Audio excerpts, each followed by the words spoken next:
I was nominated for a work, Rosebud, which I made last year, and it's a sort of 13-minute digital video that's centred around a series of kind of shots of censored art books which were found in a library in Japan.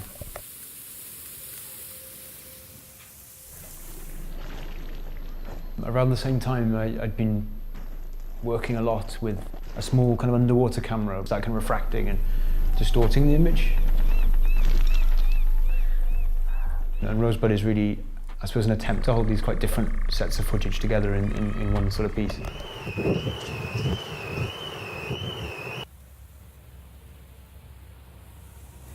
I feel like it probably has more relationship to something like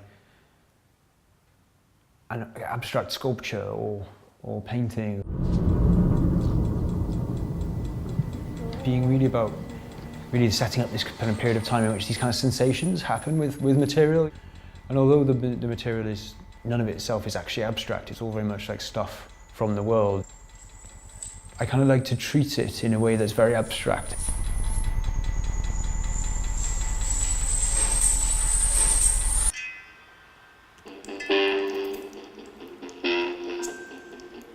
The images become the thing around which I start composing and structuring the sound. I kind of continuously gather and improvise and experiment with sound, and I'll often work with passages of music or passages of sound design which I may have produced 5 or 6 years before.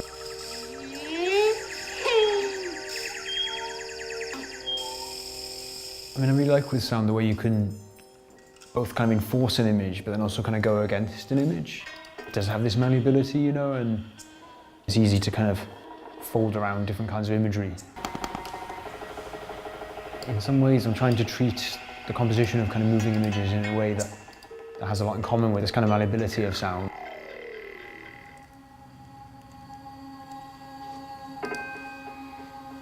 And have periods of investigating with a given camera or looking for footage to kind of appropriate from a particular source, be that like secondhand videos or looking online, or recently I've been watching a lot of Blu-rays of 70s kind of cinema. Working with the way that found material is kind of composed and hung together, and it sort of brings out other kind of dimensions to it and other nuances to it. And it's both a way of sort of digesting and kind of owning kind of existing images, but also disorientating them in some way.